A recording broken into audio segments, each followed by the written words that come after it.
All right, guys, I'm just back from the store. I picked up some containers which claim to be airtight, and I also got some science materials. We have some baking powder and baking soda. I think if you mix baking soda with vinegar, it'll produce CO2 as a byproduct. So if I need a really quick way to gas these guys up to test the system, I'll throw some baking soda vinegar in there. And yeah, it beats having to wait like 4 hours to see what my sort of immature sourdough starter does.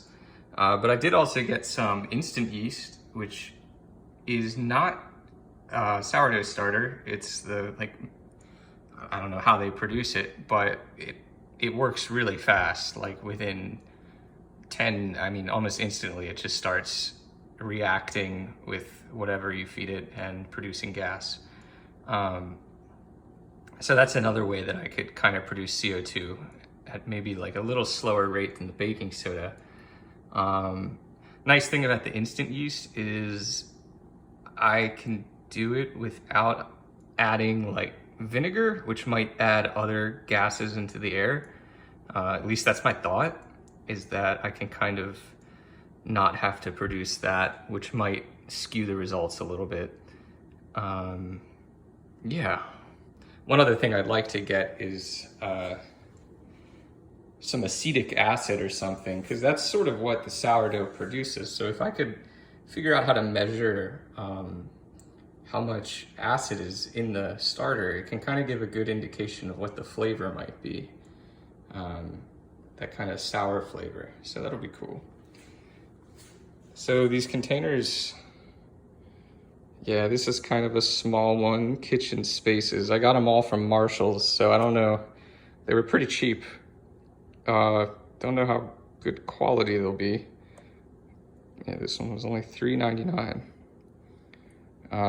So this one's a small one, probably just for the starter. I think it's airtight, but the plastic, like, you can bow it a little bit. So I'm a little worried that when the pressure builds up, it'll bow and then release gas, but that actually might be a good thing, because I'd rather it just like release the gas versus explode.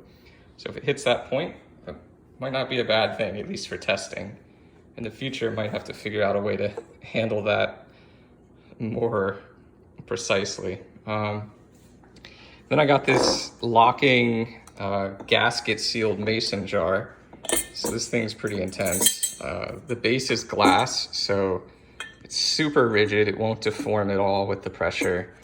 And then it has this silicone gasket and I think a glass lid that they just painted white. But you put this on and you can, doing this with one hand while I'm filming, and then you can lock it, and it's going to pretty much, if this one's not airtight, I don't think any of them will be. But this is pretty large for the starter. So I think if I use like a little amount of starter, it won't ever reach like a dangerous pressure to where it'll actually shatter the glass.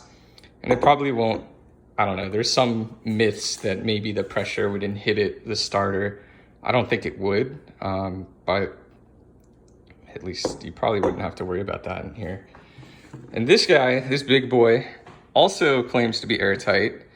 Similar kind of gasket mechanism to this one, but it's a lot bigger.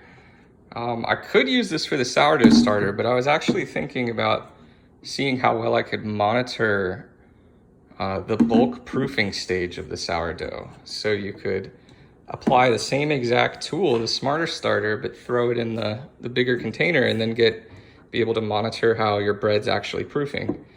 So that could be cool, maybe even cooler than doing it with the starter. But for now, I'm just, it's easier to feed a starter and see the results than to go through the whole baking process. So maybe take some of what I learned on here, apply it to here. We'll see how it turns out. Yeah. See you guys.